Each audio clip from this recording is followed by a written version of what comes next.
They say every college has its secrets.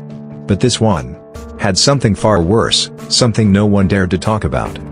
A few years ago, a new student joined a pre-university college on the outskirts of the city.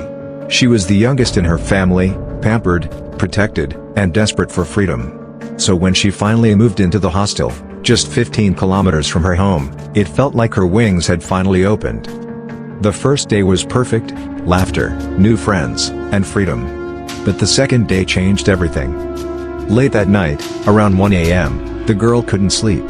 Homesickness hit her harder than she expected. She quietly stepped out of her room, tears rolling down her face. Moments later, her roommate walked out too, crying for the same reason. The two sat in the dimly lit corridor, talking about life, family, and their new freedom. Hours passed, until the clock struck 2:30. The roommate needed to use the washroom, a common one shared by everyone on the floor. She asked the girl to wait outside while she went in. A minute later, a scream pierced the silence. The roommate ran out, trembling, clutching her friend tightly. Her voice cracked as she repeated the same two words over and over again: blood and hair. Confused and terrified, the girl went inside to see for herself. The first two stalls were clean.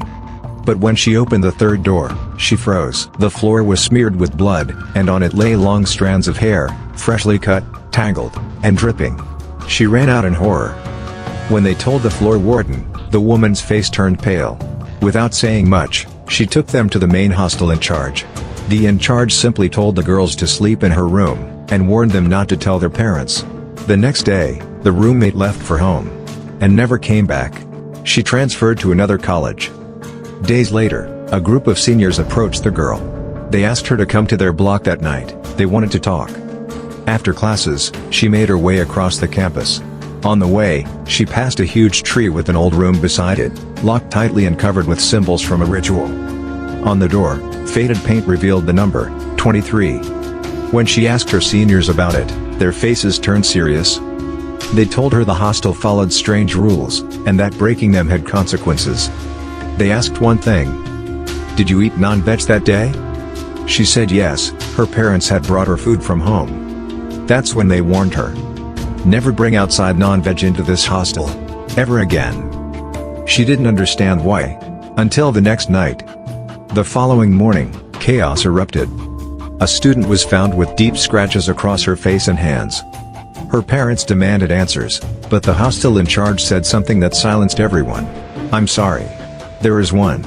And it does its work. Leave the college before it's too late." The word spread like wildfire, but no one dared to ask questions. That same day, the girl's parents came to visit her again, bringing chicken, despite her warnings. Her father joked, "Be adventurous," and made her take it.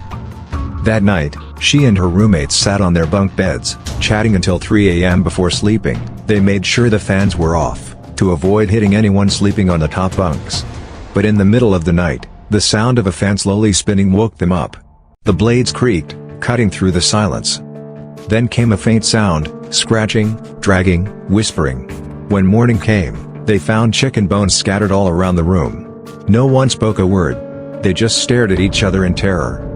Later that day, the girl confided in a kind zoology professor, someone who treated her like his own daughter.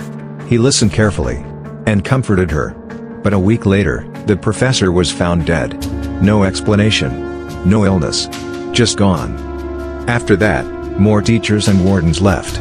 Within 6 months, the entire college was shifted to a new building. No one dared to stay near that hostel again.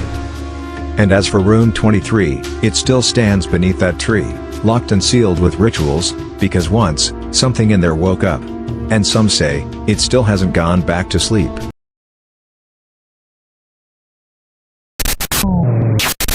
It was around May or June of 2019. My father was out of town for some business work. So it was just me, my mother, and my 6-year-old sister at home. The evening was calm, the kind that feels too still.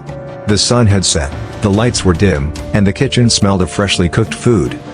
I was standing in the kitchen, chatting with my mom while she was cooking. From where we stood, we could see the corridor, and the bathroom at the end of it. If anyone walked toward the bathroom, we'd easily notice.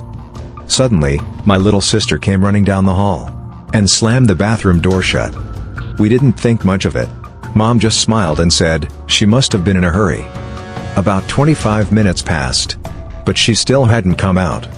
I looked at Mom and said, "Why is she taking so long?" Mom replied, "Go check on her. Maybe she's feeling sick." I walked over to the bathroom. The door was slightly open. The lights were off. I slowly pushed the door open, and froze. The bathroom was empty. Completely dark. There was no one inside. I ran back to my mom, my voice trembling. "Mom, there's no one in there." She turned to me, confused. "What do you mean?" "She just went in." We both went together this time, but the bathroom was still empty. The air felt cold. Almost unnatural.